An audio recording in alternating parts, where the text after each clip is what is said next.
Welcome dear students to NDA maths classes by DB sir. तो बच्चों आज की इस क्लास में डिस्कस करेंगे exercise 10.5 question number 5 to question number 8। तो स्टार्ट करते हैं आज की class with question number 5। As you can see on the screen figure 10.39 में A B C and D are 4 points on the circle. Okay, A C and B D intersect at point E such that angle B C is 130 degree. आपको दिख रहा होगा B E सी ये वाला जो angle है ये 130 डिग्री का है and angle E C D ये जो एंगल है this is of 20 degree. Find angle B A C. तो ये क्वेश्चन कई तरीके से आपका बन सकता है। पहले तो अगर आप एक्सटीरियर एंगल प्रॉपर्टी का यूज़ करें तो angle B E C will be equal to angle E D C plus angle D C E या ई सी डी आप बोलो। ओके, तो एक्सटीरियर एंगल प्रॉपर्टी का आप यूज़ कर सकते हैं ट्राइंगल डी ई सी में। तो ट्राइंगल डी ई सी के लिए एक्सटीरियर एंगल क्या कौन सा बनेगा 130 डिग्री का। तो 130 degree will be equal to angle D plus angle ECD by exterior angle property। Okay, तो यहाँ से 130 degree will be equal to angle D plus 20 degree, 20 को इस तरफ लाइए तो 110 degree is equal to angle D। अगर एंगल D आपका 110 डिग्री का आ गया तो एंगल ए भी 110 डिग्री का हो जाएगा because they are the angles of the same segment, क्योंकि आर्क BC द्वारा ये दोनों angle on the remaining part of the circle में सबटेंड है। ठीक है, आर्क BC द्वारा एंगल BAC बना है और आर्क BC द्वारा एंगल BDC बना है। तो angle BAC will be equal to angle BDC। तो एंगल D का मतलब एंगल BDC हुआ। एंगल D का मतलब एंगल BDC कितना डिग्री आ गया 100 degree. Okay sorry 110 degree. So therefore you can say that angle BDC is equal to angle BAC। Angles of the same segment आप लिख देंगे इज इक्वल टू 110 डिग्री। एक तरीका तो ये हो गया, या आप लीनियर पेयर का यूज़ कर दो यहाँ पे। ठीक है, दोनों तरफ कहीं भी चले जाओ। तो कई तरीके से आपका क्वेश्चन ये सॉल्व हो सकता है और बाकी अदर तरीके से आप दिमाग लगाइए, बहुत तरीके से आप इन क्वेश्चन को सॉल्व कर पाएंगे। Okay, come to the next question, question number 6। Question number 6 देखिए, A B C D is a cyclic quadrilateral whose diagonals intersect at a point E. तो पहले तो हम एक सर्कल बना लेते हैं। ओके, एक सर्कल हम बना लेते हैं पहले।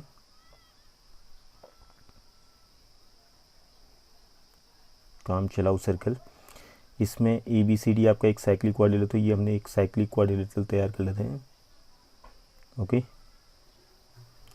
ये हमारा एक साइक्लिक क्वाड्रिलेटरल बन चुका है A B C D.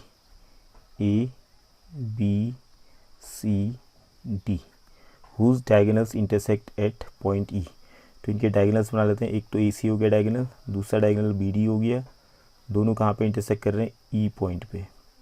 Okay, उसके बाद आपका कह रहा है if angle D B C. तो एंगल डी बी सी देखिए कहाँ पे डी बी सी ये वाला एंगल है, ग्रीन कलर से जो मैं डार्क कर रहा हूँ। This is angle D B C, this is 70 degree. And angle B A C देखिए कहाँ पे बी ए सी ये वाला जो एंगल है। ठीक है, ये एंगल कितना डिग्री का है 30 डिग्री का। Find angle B C D. Angle B C D ये वाला एंगल हमने फाइंड करना है। ओके, तो ये एंगल फाइंड करने के लिए पहले तो इतना हम फाइंड कर लेते हैं, उसके बाद फिर क्वेश्चन को आगे पढ़ेंगे। तो देखिए, अगर मैं आर्क DC की बात करूं, आर्क DC द्वारा remaining part of the circle पे 2 पॉइंट है, एक तो B और दूसरा A। तो यहाँ पे जो 2 एंगल बनेंगे एंगल DBC और एंगल DAC दोनों आपस में इक्वल होंगे। ठीक है, तो यहाँ पे मैं लिख सकता हूँ angle DBC will be equal to angle DAC will be equal to 70 degree. दोनों 70 डिग्री के बराबर हो जाएंगे बिकॉज यहाँ पर आप रीजन लिख देंगे angles of the same segment are equal. Okay, अब ये तो आ गया। अब हमें साइक्लिक क्वाड्रिलेटरल की प्रॉपर्टी का यूज़ करते हैं। साइक्लिक क्वाड्रिलेटरल में होता है कि अपोजिट एंगल्स का सम 180 डिग्री। तो angle D A B, angle D A B पहले देखिए कितना आएगा, पहले इसको निकाल दीजिए आप। एंगल डी ए बी आएगा आपका 70 डिग्री प्लस 30 डिग्री। देखिए एंगल डी ए बी कहाँ पे फिगर पे, एंगल डी ए बी 70 और 30 को जोड़ के आएगा, दैट इज़ 100 डिग्री आपका आ गया। ओके, और angle D A B plus angle D C B या B C D, angle B C D is equal to 180 degree. ठीक है, तो यहाँ पर आ जाएगा आपका sum of the opposite angles of a cyclic quadrilateral is 180 degree. तो एंगल डी ए बी कितना डिग्री था 100 डिग्री था और एंगल बी सी डी हमने निकालना था। तो एंगल बी सी डी हमारा आ चुका है अभी, 100 को उस तरफ बीजिए तो एंगल बी सी डी हमारा 80 डिग्री आ गया। ये आ गया 80 डिग्री। ओके, उसके बाद अगला पार्ट क्या करेगा क्वेश्चन का, if A B is equal to B C. अगर ए बी और A C sorry A B और बी सी इक्वल हो जाए, तो ए बी और बी सी अगर इक्वल हो जाए तो एंगल, ये वाला जो एंगल है डार्क जिसको मैं कर रहा हूँ ब्लैक कलर से, और ये वाला जो एंगल है, ये दोनों आपस में इक्वल हो जाएंगे, angles opposite to equal sides are equal, तो ये एंगल भी 30 डिग्री का हो जाएगा। ठीक है, तो यहाँ पे in triangle A B C, in triangle A B C, A B is equal to B C, so therefore angle B A C will be equal to angle B C A, दोनों angle किसके 30 degree के बराबर हो गए।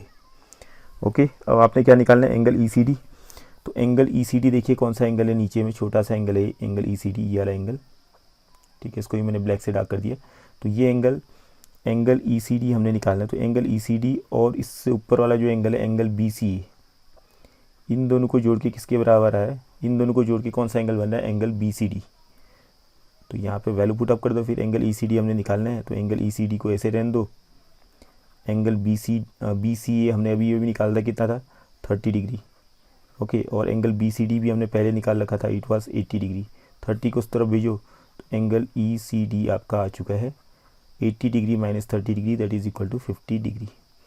Okay, hope this is clear. Now come to question number 7। Question number 7 देखिए, if the diagonals of a cyclic quadrilateral are diameters of a circle.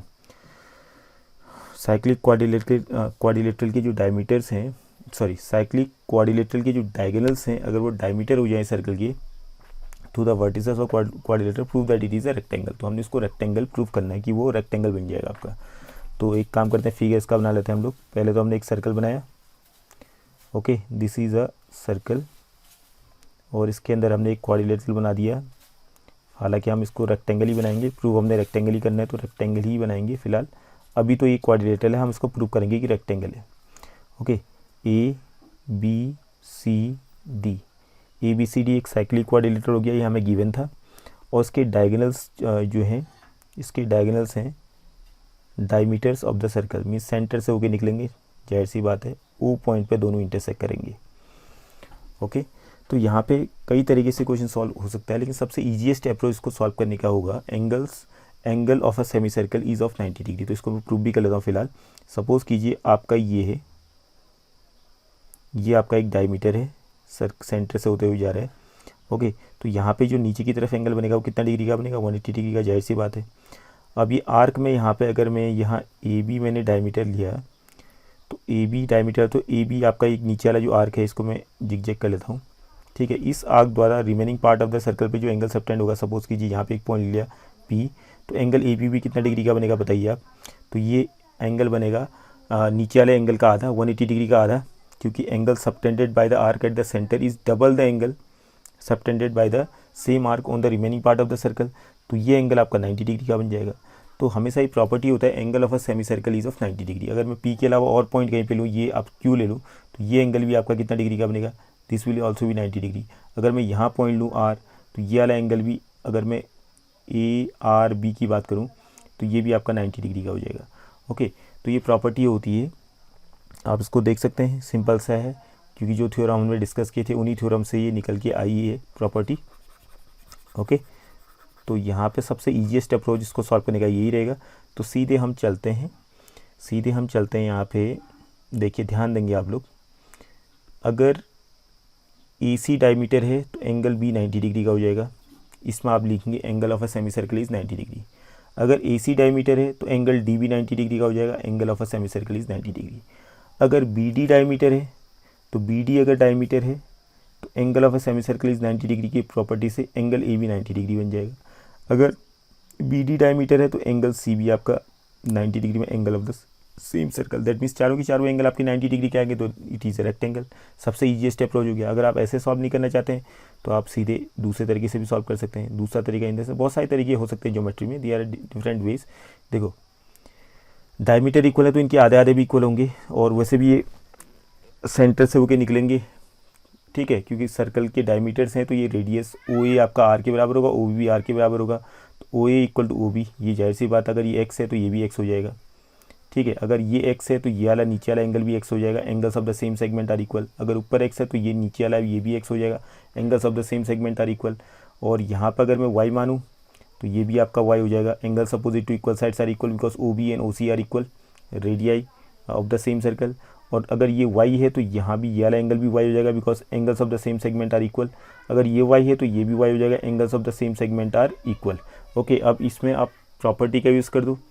ठीक है, property क्या होती है, आप अपोजिट एंगल्स का सम 180 डिग्री करो या सभी का सम सभी जितने भी एंगल्स हैं सबका सम 360 डिग्री करो, तब भी आपका रिजल्ट आ जाता है। ठीक है, तो वैसे भी आपका साइक्लिक कोऑर्डिनेटर अपोजिट एंगल्स का सम 180 डिग्री हो जाएगा। तो you can see here x + x 2x, y + y 2y is equal to 180 degree. x + y कितना हो जाएगा, 2 कॉमन लिया, अपॉन में लिखा तो 90 डिग्री आ गया।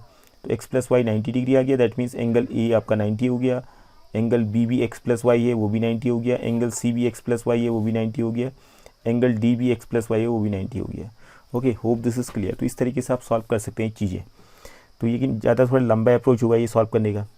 इससे बढ़िया तो है कि angle of a semi circle is 90 degree करके आप सीधे प्रूव करो। ठीक है, एक बार AC। Okay, hope this is clear. Now come to question number 8। Question number 8, if the non parallel sides of a trapezium are equal then prove that it is cyclic. Okay, question number 7 आपका clear हो गया होगा। तो 8th वाले में देखिए, if the non parallel sides of a trapezium are equal. तो trapezium के नॉन पैरेलल साइड्स इक्वल हैं, तो ये ट्रेपेजियम हमने बना दिया। सपोज़ कीजिए ये आपका एक ट्रेपेजियम हमने बनाया, इसके नॉन पैरेलल साइड्स कौन से हैं, ABCD। AB और CD तो इसके पैरेलल साइड्स हो गए, नॉन पैरेलल साइड्स हो गए AD और BC जो कि आपस में इक्वल है। ओके, ये गिवन हो गया हमें, और हमने क्या प्रूव करना है, इट इज़ साइक्लिक। और साइक्लिक प्रूव करने के लिए हमें सफिशिएंट है कि एक पेयर भी अपोजिट साइड का उनका सम अगर 180 डिग्री आ जाए तो ये साइक्लिक हो जाएगा। तो इसके लिए क्या किया हमने, सिंपल सा एक कंस्ट्रक्शन किया। ये B से एक लाइन पैरेलल ड्रॉ कर दी AD के। ओके, AD के पैरेलल हमने एक लाइन ड्रॉ कर दी B से होते हुए। ये सपोज़ करो E पॉइंट पे यहाँ इंटरसेक्ट कर रहा है DC को। तो यहाँ पे हमने कंस्ट्रक्शन किया BE पैरेलल टू AD, और AB पैरेलल टू DE तो ऑलरेडी था ही पहले से। तो ये क्या बन गया, ABED इज़ अ पैरेललोग्राम बन गया फिर, बिकॉज दोनों पेयर अपोजिट साइड्स के पैरेलल हो गई। अगर ये पैरेललोग्राम है तो इनके अपोजिट साइड्स इक्वल हो जाएंगे, तो AD किसके बराबर हो जाएगा, B के बराबर हो जाएगा, because it is a parallelogram. Parallelogram क्यों हुआ, रीज़न साफ सी है, क्योंकि AB जो है DC के पैरेलल था तो AB DE के पैरेलल भी होगा, ये गिवन हो गया। AD पैरेलल टू BE हमने एक कंस्ट्रक्शन किया, तो दोनों पेयर अपोजिट साइड्स के पैरेलल, तो पैरेललोग्राम बन गया। पैरेललोग्राम हुआ तो इसके जो बचे हुए जो अपोजिट साइड्स का पेयर है वो भी इक्वल होगा, दैट मीन्स AD और BE भी इक्वल हो गए। बट AD किसके बराबर था, AD BC के बराबर था, हमें गिवन था। तो यहाँ से क्लियर हो गया कि दोनों में AD आप देख लोगे तो BE और BC भी आपस में इक्वल हो जाएंगे। So therefore BE will be equal to BC। ठीक है, AD BE के बराबर में और AD BC के बराबर में। तो things which are equal to the same thing are equal to one another, तो BE और BC भी इक्वल हो गए। अगर BE और BC इक्वल है तो यहाँ पे सपोज कीजिए इनकी अपोजिट एंगल्स भी इक्वल होंगे। ट्राइंगल BEC में आइए, ट्राइंगल BEC में BE और BC इक्वल है तो इनके अपोजिट एंगल्स भी इक्वल हो गए। अगर एक को x मानूंगा तो दूसरा x हो जाएगा। ठीक है, और यहाँ से आपका ये जो आपका बाइलिनियर पेयर 180 - x हो गया। ठीक है, ये मैं केवल समझा रहा हूँ आपको, लिखने का तरीका आप खुद देखिएगा, ज़्यादा कुछ नहीं है लिखने में, समझिए पहले चीज़ें क्या हो रही हैं। BE और BC इक्वल थे तो अपोजिट एंगल्स इक्वल हो गए, एंगल BEC और एंगल BCE दोनों इक्वल होंगे, दोनों को x मान लिया। बाइलिनियर पेयर एंगल BED आपका 180 - x आ गया, और ABED इज़ अ पैरेललोग्राम था तो इसके पैरेललोग्राम के अपोजिट एंगल्स इक्वल होते हैं, तो एंगल AB 180 - x हो जाएगा।